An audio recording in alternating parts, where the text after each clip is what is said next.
Hey truthers, welcome to another edition of Anarchast, your home for anarchy on the internet. I have coming in from the Great White North, Dan Dix of Press for Truth. He's one of my favorite, actually, independent media journalists. He's right up there with people like Luke Rudkowski, past Anarchast guest, and he does amazing stuff. He's done about 5 documentaries, and he's been covering up in Canada been a lot of crazy stuff happening up in Canada, and I spell Canada with a K. It's been parliamentary shootings, cop shootings. Canada's begun bombing ISIS. Canada's becoming very warfare-like the U.S. We're going to talk a lot about all of that, especially since he covers it right there on the ground. But the first thing I have to ask Dan is, how did you become an anarchist? Well, I would say that journey began for me about 4 years ago is when I could say I first began to better understand the philosophies of anarchism. That was when the G20 came to downtown Toronto, and I will admittedly say that before the G20 came, I was under the propaganda spin that anarchy or anarchism, anarchists, meant guys who dress in black and cause some violence and go out and break windows and stuff like that. And it wasn't until the G20 came to town and we saw some of the actions that took place with the Black Bloc, who were referring to themselves as anarchists anyways, and the media portrayed it as that way. That's around the time that I started to learn the true meaning of anarchism and the fact that there's these so-called anarchists who call themselves that, and then there's true anarchy, which I ended up realizing falls completely in line with my own beliefs. So it was over the course of covering the G20, the police state that descended onto Canada, that I realized, hey, that's not true anarchism. True anarchism kind of falls in line with my own beliefs, and particularly just the non-aggression principle. And Jesus said a long time ago, the golden rule, love your neighbor as you love yourself, and it's pretty good advice. So I think the non-aggression principle is very similar, and it falls in line with my own beliefs. So I would say I embarked on that journey around 4 years ago as a result of the G20 in Toronto, which, by the way, we did make a film about. It's called Into the Fire, if anybody wants to check that one out. Yeah, and was that the one where you caught the agent provocateurs, or was that a different one that you caught that? Well, there are multiple incidents of agent provocateurs being used here in Canada, and we did document one event that happened in Montebello, Quebec back in 2007, and that was documented in 2 of our films, United We Fall and The Nation's Deathbed. But we also did uncover some police agent provocateurs being used at the G20 in Toronto, so we actually documented multiple incidents of this happening here in Canada in a couple different films. So the Canadian government's been caught red-handed doing these types of things before, and we've exposed it at great lengths. Yeah, that's great. You do some great work, and we're going to talk a little bit later about how you got into independent media and how others can as well. And I really want to promote that and let people know that we really need more people like Dan Dix and Luke Rudkowski and many more like them out there at every single place where anything's happening and really reporting the news. But before we get into that, let's talk a little bit more about Canada and what's going on, because I found it so interesting. I grew up in the Great White North, and I remember I kind of didn't mind it too much. I didn't mind the Canadian people. I hate to generalize because I hate generalizing, but you have to generalize sometimes. And in general, the Canadian people weren't too bad. They were kind of humble. They're kind of like, yeah, we're kind of all broke because of communism, and the U.S. is way better, except for we have free healthcare. That's the one thing that they always say that they really like. But of course, it's not free, and it's really not healthcare. But anyway, the one thing I liked was that they're kind of humble. They weren't like what I saw as being the general American. Now you look at what's happening today. Ever since around 2000, I've noticed Canadians have become much more like the U.S. In general. You go to a hockey game and they don't even have to sing the national anthem because every single Canadian there will be yelling it out at the top of their lungs. If you go to the Canadian version of the Super Bowl called the Grey Cup, which is actually quite a bit better. I like the game a lot better.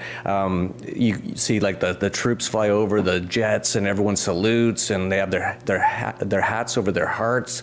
And of course, we're coming up on November 11th, which I believe is Remembrance Day in Canada, and everyone will be wearing their poppies and thank God for the troops. And it's just getting worse and worse up there in those terms of much more warfare. And now we're seeing this week, Canada is now bombing places in the Middle East, which is something you wouldn't have heard about 20 years ago. I don't even think they had jets 20 or 30 years ago, really. So what's your take on what's going on in Canada? Canada, especially you've been covering, there's been you were on the ground in the Maritimes covering the police shootings. Then you were on the ground at the Parliament buildings a week or two ago covering that event. What's your take on what's going on in Canada right now? Well, as you said, over the last 10 years, there's been a huge shift. A massive change is happening around here, and it all falls in line with the agenda for this North American Union idea of merging Canada and the U.S. and Mexico into a union. And that's where we're starting to see some of these things being harmonized all across the board, introducing socialized healthcare ideas in the United States, while at the same time introducing privatized healthcare ideas up here in Canada to kind of level the playing field. And not only with healthcare, but with our police force, our security. We have a thing called Ship Rider now, where American troops can enter onto Canadian soil, or at least in the waterways right now is how they're going to test this one out. So slowly but surely, over time, these things have been taking place. And you could arguably say we are in a North American Union now.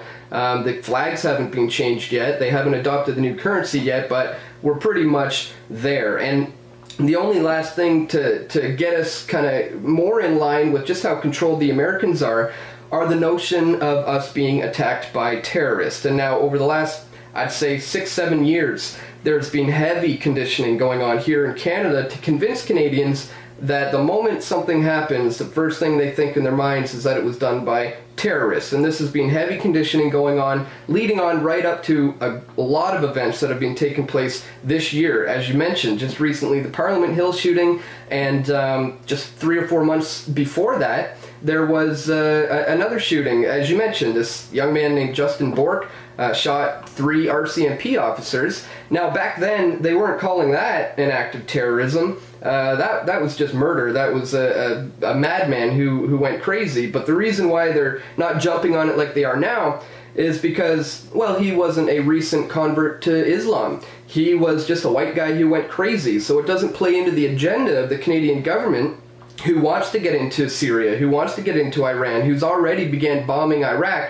So they use this recent incident as the perfect excuse to take away the rights and freedoms of the Canadian people and to enter into the Middle East and to begin bombing other countries. And we're already seeing it within days of this attack. They put pieces of legislation on the table. One in particular is called Protecting Canada from Terrorism Act.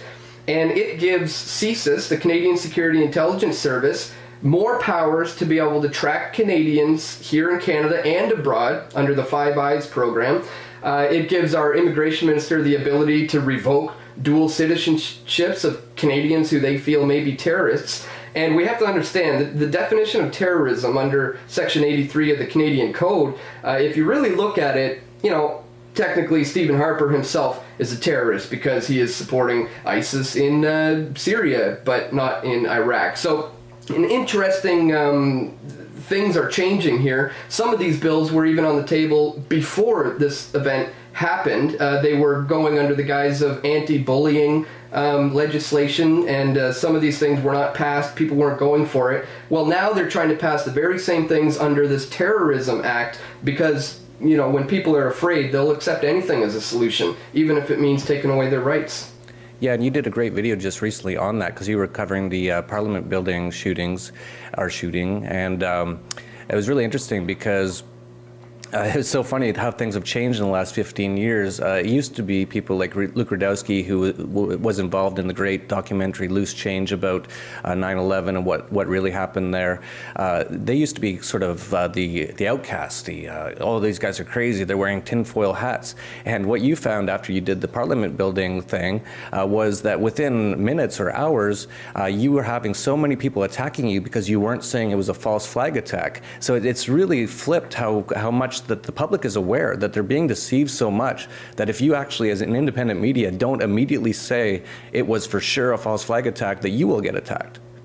Yeah, I have been under attack lately from people because I did get there. I was on the grounds interviewing locals, trying to speak to everybody I could, members of the Muslim community, military men, locals, and because I didn't come out on day one saying this is a definite false flag, Some people are now considering me controlled opposition, that I am gatekeeping the truth from them. Meanwhile, I didn't say it was this, I didn't say it was that. I said, guys, let's just not jump to conclusions. Let's wait until we get all the facts in here. That's not in journalism when you just say something like that. That is confirming your own bias. That, I didn't want to show up to Ottawa to create a propaganda piece to put out, and, that's what the mainstream media does. As an independent journalist, I feel I need to look at all the facts before I can report on something as being 100% truth. And could this be a false flag? Absolutely. The Canadian government's been caught red-handed before. Could this be a case of a deranged individual who had issues with drugs and homelessness and already had multiple problems?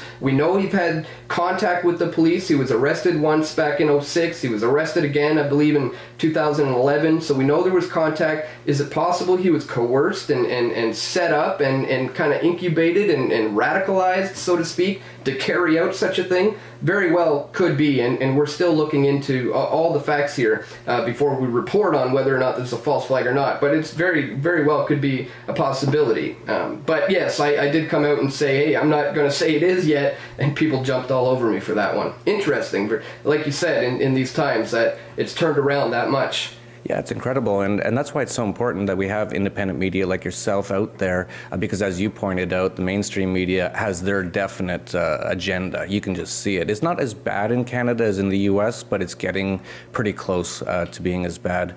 And so it's so important. And so one of the things that's so great is that down here at Anarchapulco, February 24th to March 1st, right on the beach behind me, we're going to have Luke Rudkowski doing Change Media University. It's going to be a one-day event where he's going to, and I think Dan Dix is going to join us, so we're just working out the final details now, and they're going to be just sort of giving their wealth of experience. Dan has been involved for more than a decade, Luke as well, in doing independent media, and this is the real media. Everything on TV that I've ever seen is not real truth media, or at least it's so heavily slanted towards one storyline of the pro-government, pro-statist, collectivist, and that we have all these enemies around the world, they're always attacking us, it's so important that we have more of this.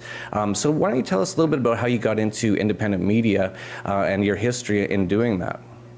Sure, yeah, I woke up, as we call it, probably around 1998-99 it was. And it was shortly after 9/11, I'd say probably around 2002, after just doing research for many years, that I knew, okay, it's time to do a little more. It's time to get out and get active and get out into the streets. And it was around then I started handing out flyers and just information to people. And I did that also for a number of years until all of a sudden in 2006, the Bilderberg Group came to Canada. They came to Ottawa, Canada. And that was the first time that I took a camera with me to go document one of these events. And that was the moment that I knew, this is it. This is where it's at. This is what I want to do.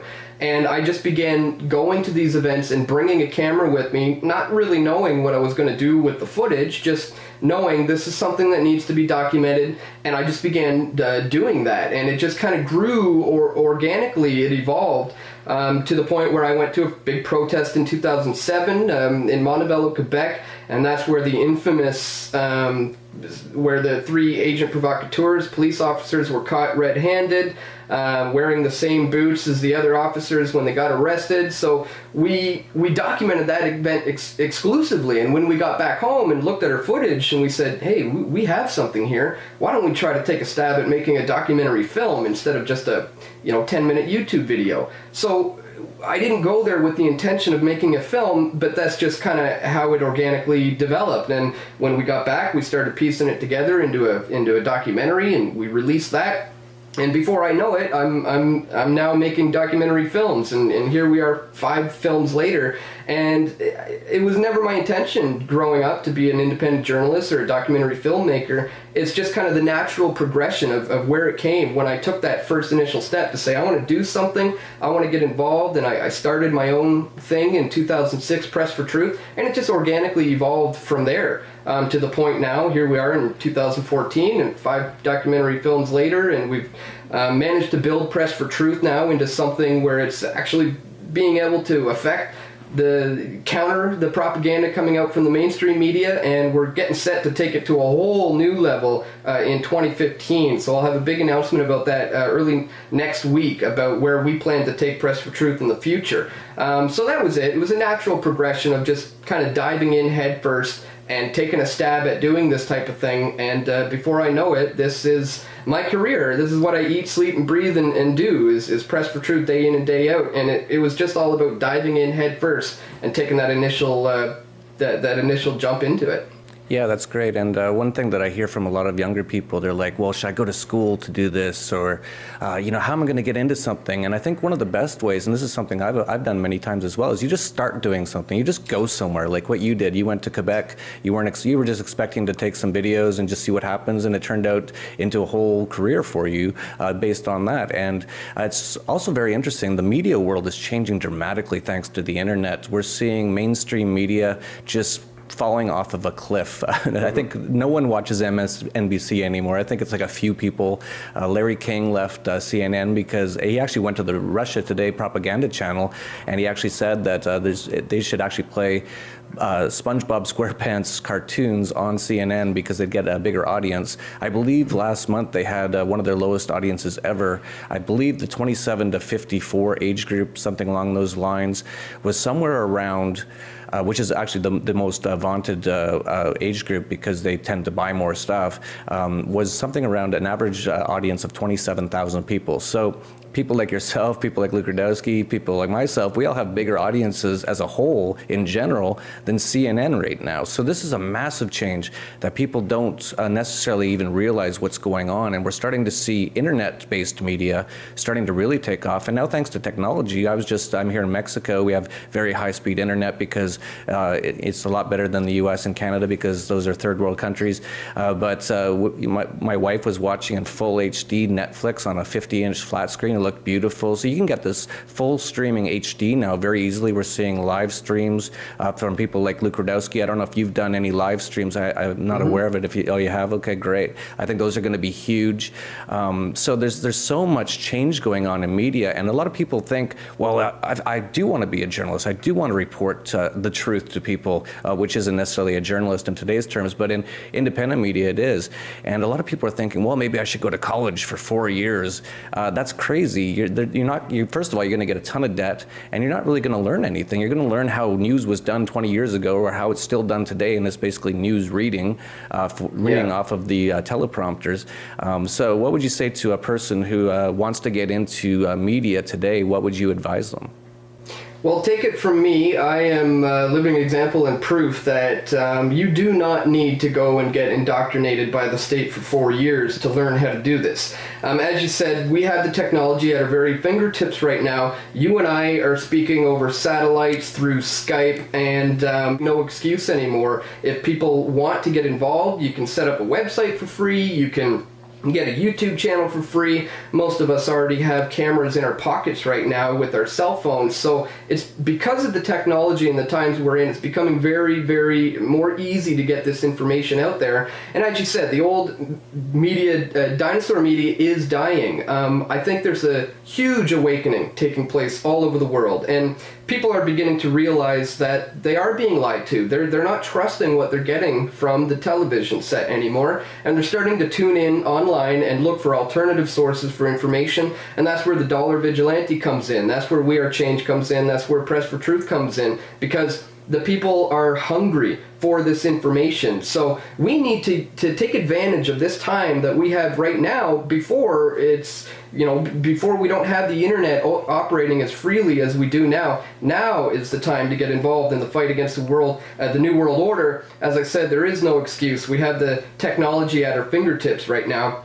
And again, this leads us back to Anarchapulco, where you can get involved in these workshops and learn from people such as myself and Luke Rudkowski how we do it, how we get into press conferences, how we get these passes, what it takes to edit a video, all these sorts of things. You'll have an opportunity to pick our brain about. Yeah, that's it. Yeah, and I should mention that rate now is about $100 for a one-day thing with Luke and Dan, and probably myself as well. I've been fairly involved in media as well, so I might do maybe a half hour, an hour on how to get involved in the media business. As a quick example, of sort of a funny example, when I was younger, my mom forced me to go to college, and I didn't want to go. And she said, you have to, because she believed in all these things she sees on TV and that you need a college degree or you can't get a job. Little did she know I didn't want a job. I wanted to actually do business, and I wanted to just do things. And so she made me pick one, and I picked mass media. So in 1989, I show up to class, and the computer had really just started to come out. We had those Macs with those little green screen sort of things. And the media guys, these were all older guys. They were in like their 60s, and they thought they were like the best guys. They were professors at this community college in a place called Edmonton that hardly anyone's heard of, except for Canadians and people who like hockey. And so they're telling me, oh, we're the best guys. And I'm like, okay. And they said, oh, so now we have these computers, so we're going to start to use these a little bit for our media. And I was like, okay, great. And then they're like, they couldn't figure out how to turn it on or anything. So I was like, you guys are idiots. And then they're like, well, here's how you do a press release. And they pull out like a typewriter. And I'm like, what are you guys doing? Like, we have computers now. And so they kicked me out of the class because I was causing too much problems. Because I was basically saying, you guys don't know what you're doing at all. Like, maybe you know some things, a few things, but most of the stuff you know is outdated. And so 10 years to the day, 1999, I was running a media company called Stockhouse Media Corporation, which was worth about $240 million on that day, so 10 years later. So the point is that school for these sort of things, especially journalism, because what really is there to learn about journalism except for the things that people like Dan and Luke know, which you can learn generally in a few days, and then you just have to put it into practice and learn more and more how to refine it. But to go to 4 years of school, hundreds of thousands of dollars worth of debt usually, it's crazy. And what you can do is just go, and it is important though at the same time to also meet some of the people doing these things and actually network amongst those people. So for example, if you came down to Anarchapulco, we have, like I said, it's a one-day course, Change Media University. It's one day, not to 4 years. And you'll probably learn more in that one day than you would in a year or 2 or 4 years in journalist college or whatever they teach in school. It costs $100 right now for the first few people who sign up. After that, it goes up to $150. So not very expensive at all. And then you can network and you can meet people like Dan and Luke. And I know Luke in particular, he wants people to join We Are Change, and We Are Change is a very loose organization. He just wants people in every city in every country around the world to have their own We Are Change, and he will help promote it. So if you come up with a good story, he'll get it out there. And so these are the kinds of things that you can do by getting involved in a different way. And like Dan said, everything's changed, and it's changing all the time too. So there's no point in going to this long 4-year school, because by the time you get out, everything will have changed again. So it's really pointless. And you might as well save yourself from the tens and thousands, maybe hundreds of thousands of dollars worth of debt. I know people who got student loans who are going to be paying off these loans for decades, it seems. People come out of the school system completely up to their neck in debt, and especially in the case of journalism, it's old technology. It's all stuff that you can learn on your own anyways. Again, if you just dive in head first and take a stab at actually just doing it, you'll figure it out. If I managed to figure it out, if Luke Rudkowski managed to figure it out, you guys can do it too. And again, if you come down to Anarchapulco, $150 is fantastic. You're not walking away with a whole bunch of debt. You're walking away with a whole bunch of knowledge that you gained from people who have been on the grounds doing this for over a decade. So I'm really excited to take part in this, and I think it's an exciting event. I mean, to be able to network with these kind of like-minded people and to be able to just pick the brains of the people who have been doing this for quite some time is exciting. And so if you're interested, I would say now's the time to get into something like this. It's a very, very exciting event. I'm stoked. Yeah, awesome. And not to mention, it's in February in Acapulco, Mexico, for a lot of people up in the northern climates. The whole global warming thing of Al Gore hasn't really been working out. It's already been snowing in many places. And so even that alone is a decent enough reason. So that's great stuff. If you haven't checked out pressfortruth.ca, check it out. He puts out amazing content. A lot of it is sort of from the Canadian perspective or from whatever's happening in Canada, but he does a lot of stuff. He travels around to Bilderberg and all that kind of stuff. So great stuff. He puts out great stuff. So check it out. So Dan, let people know where they can get more information on Press for Truth. Sure, yeah, everything goes to the main site, pressfortruth.ca.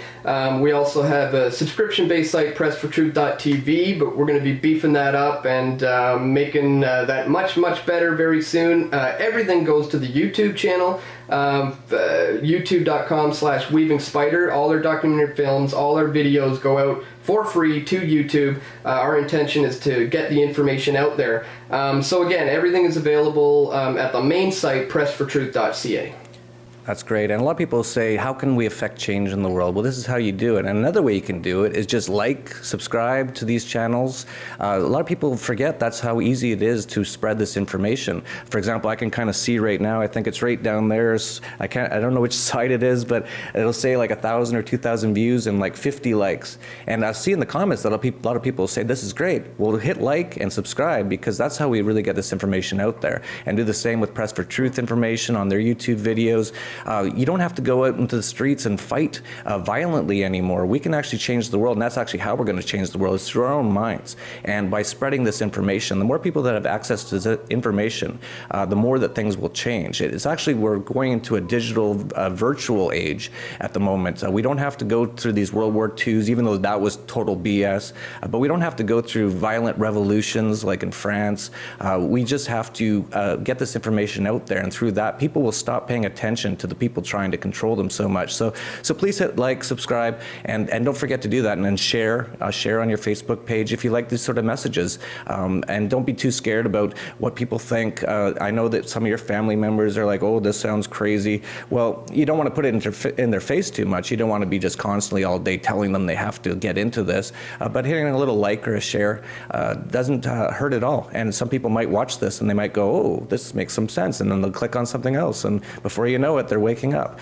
So definitely do that. So that's it for Anarchast. And don't forget about Anarchapulco right here on the beach, February 24th to March 1st. We'll have all the links down below. So I'd like to thank Dan Dix, great guy, Press for Truth. Looking forward to seeing him down here at Anarchapulco. And that's it for Anarchast, your home for anarchy on the internet. Peace, love, and anarchy. This is Anarchast.